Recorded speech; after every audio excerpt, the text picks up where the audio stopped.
We're rolling here. So before we dive into the meat as usual, we gotta talk about the wine today. So this is a little trick in the family. So some of you guys know, I used to work as a as a wine importer. I moonlighted as a wine importer. Okay, and so one of the wines that we brought in, I was in charge of. It's a very small company, but I was like the only employee, right? I was the employee and potential future owner of the company, but it didn't work out.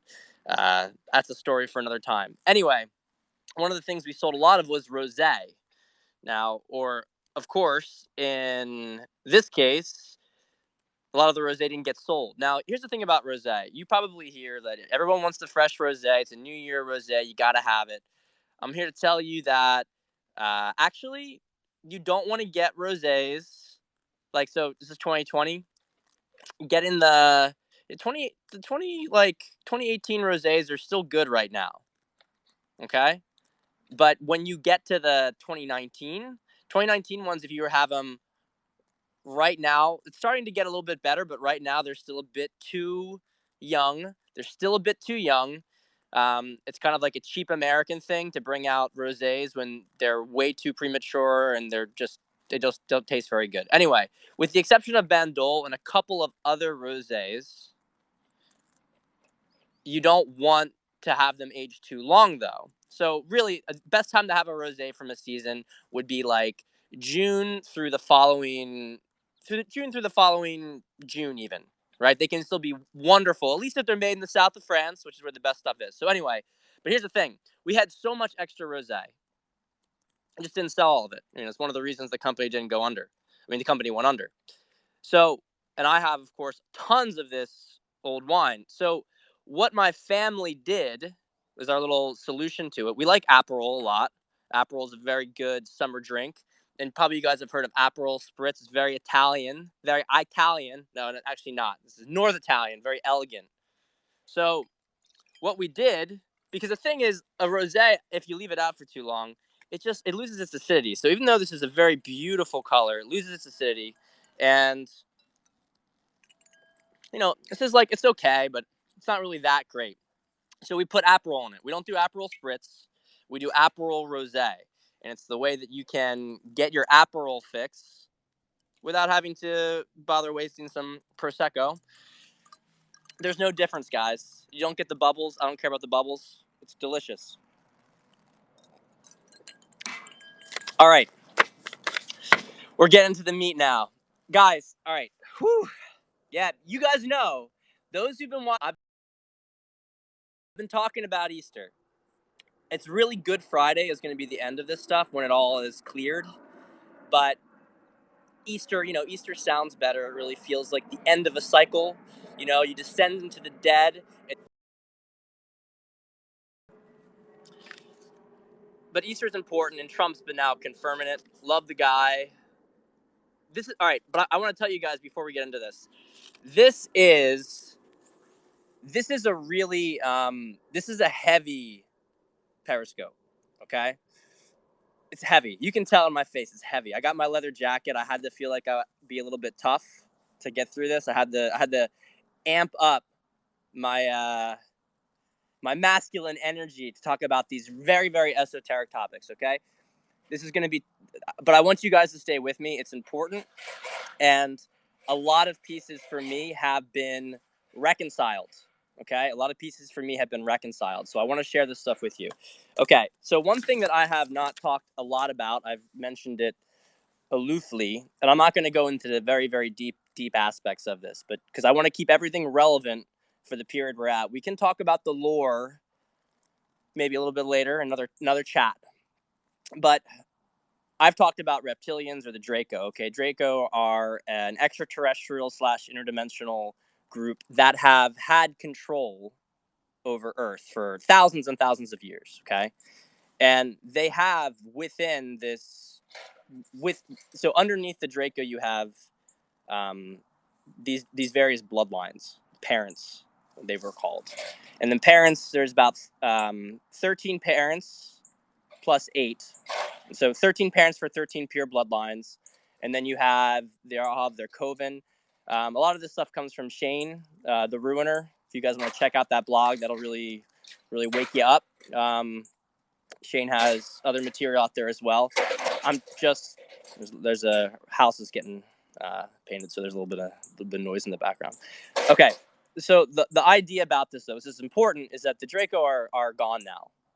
Okay, maybe there's one left or something, but the Draco are pretty much gone.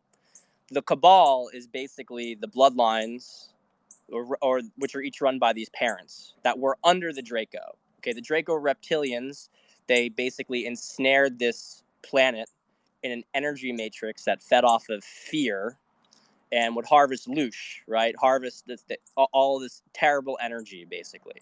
And a lot of all the terrible sacrifices and stuff and all the pain and suffering the human race has endured is due to reptilian control, Draco control over Earth, okay? There's a lot of stuff with this, by the way. This is actually, a lot of this is very consistent with Christian teaching, but we're not going to go into this stuff at the moment. But let's just say that there's a lot of allusions to this within biblical works. Okay, so from what the intel pretty much says, from what seems to be the case, the Draco are gone.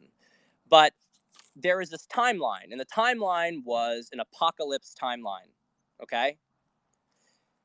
And that's where things were going. And they were trying to manifest this timeline now through rituals. We're going to talk about this a little bit, but rituals and different levels of technology that they're actually able to understand things in the fourth dimension, 4D as they call it, which would be like the astral realm, which is where the Matrix, people were talking about, like Scott Adams talks about, we're living in a simulation. Well, this is like a half correct way of saying things, because there was a matrix, and it was a negative matrix that was established around Earth, but it's not it's not all that there is, right? We're not in a computer simulation. We're in a negative polarity, or at least we were in a negative polarity energy matrix, and so there were certain rules within that matrix. Okay, but here's the thing. So, all right, let me see this thing real fast.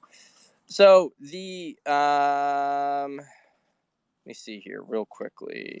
I just got this company around me. All right, so the Draco left, and yet the Bloodlines, they were still trying to basically, when the Draco left, because the Draco would basically give them orders. Okay, the Draco are gone, and so now you have a situation where all these parents, now they all want the same thing. Okay, they want the new world order. They want the establishment of a world government that they control, and that everybody gives up their freedom. Everybody gives up everything to them. Now, of course, the reality is that we have been living under that government for a long time, but in order for them to be explicit about it, we have to ask for it. This is a very important point. This is a very, very important point. I want to tell you about the Hegelian dialect. All right, I got to take a drink. Hegelian dialect, man. You guys know Hegel? I got any nerds here who know Hegel?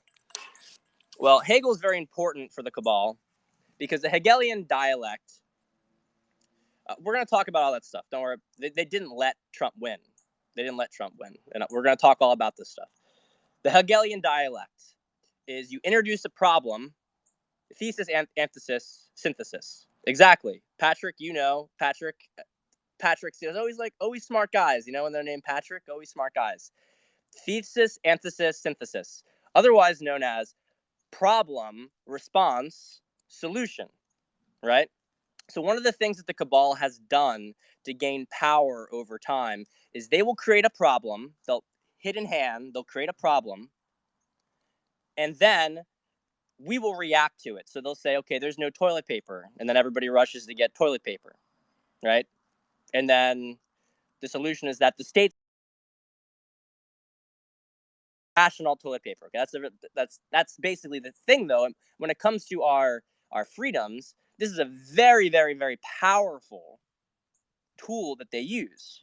It's a very, very powerful tool that they use.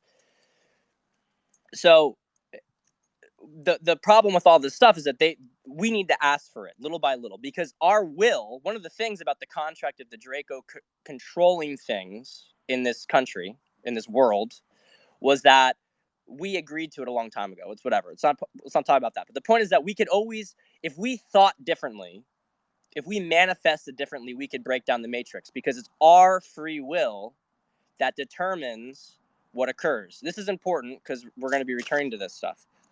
So the Draco are gone, and the parents in their bloodline are trying to craft this still apocalypse agenda. Now, but here's the thing that's important. The Draco reptilian rolling